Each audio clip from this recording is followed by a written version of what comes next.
In this video, I'm going to show you how to add a cover card in Gamma app step by step so you can make your project look polished and professional right from the first slide. Whether you're creating a presentation, a portfolio, a proposal, or any kind of visual document in Gamma, adding a cover card is one of the easiest ways to make a strong first impression. And don't worry, this is super beginner friendly, so even if you've never used Gamma before, you'll be able to follow along.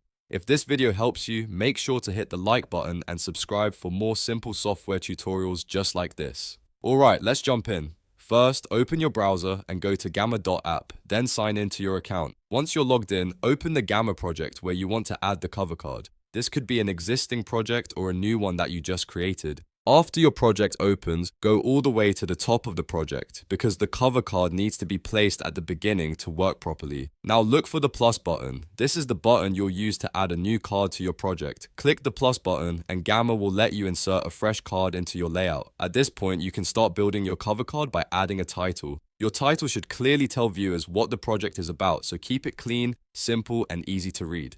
Next, you can add a subtitle if you want to give a little more context or make the cover feel more complete. If your design needs it, you can also add an image to make the cover card more visually appealing. This could be a logo, a product image, a background graphic, or any other visual that matches your project. Once your card content is in place, the next step is to move the card to the very beginning of the project if it isn't already there.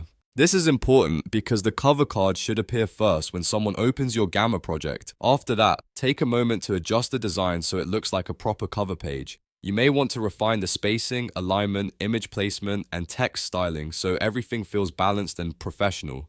The goal here is to make the card look like a real front cover, not just a regular content card. When you're happy with the layout, review the first page and make sure it represents your project well.